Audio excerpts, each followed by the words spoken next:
Baltic और Nordic देशों का बयान सामने आया। रूस के राष्ट्रपति पुतिन पर भरोसा नहीं है। रूस की आक्रामकता यूक्रेन युद्ध की वजह से है और संयुक्त बयान में यूक्रेन का समर्थन किया गया है। और नॉर्डिक बाल्टिक से यलगार, जी हां, ये एक बड़ा कदम हो सकता है यूक्रेन के आगे महासंग्राम। रूस पर आरोप किया है, पुतिन पर भरोसा नहीं किया जा सकता है, ये कह दिया गया है 2-2। रूसी आक्रामकता साम्राज्यवादी महत्वाकांक्षा युद्ध की वजह है। यूक्रेन को नेटो में शामिल होने से नहीं रोक सकता रूस।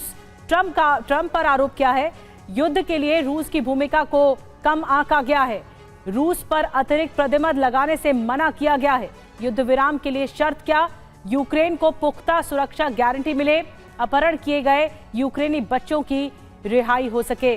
चतुर्वेदी सर, ये जो भूमिका बन रही है नॉर्डिक देशों की, बाल्टिक देशों की, क्या इस भूमिका से एक प्रेशर क्रिएट होगा, दबाव बन पाएगा?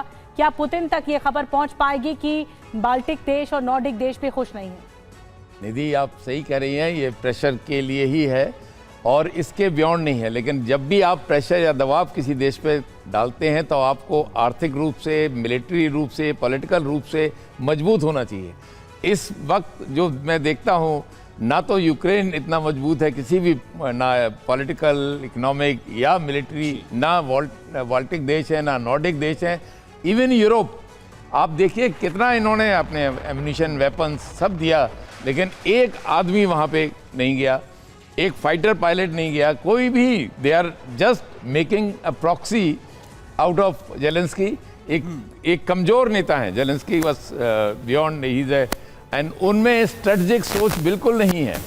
यही कारण है कि वो नेटो ज्वाइन करने का कोई मतलब नहीं था, लेकिन नेटो ज्वाइन करने का एक रीज़न दे दिया रशिया को कि उसने अटैक किया।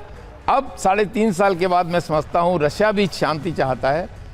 वो भी अब इस वॉर को ज़्यादा प्रोलॉन्ग नहीं करना चाहता, क्योंकि इकोनॉमिकली सैंक्शंस वगैरह ये और उसका ये बड़ी बात आपने चतुर्वेदी सर कही है कि रशिया शांति चाहता है।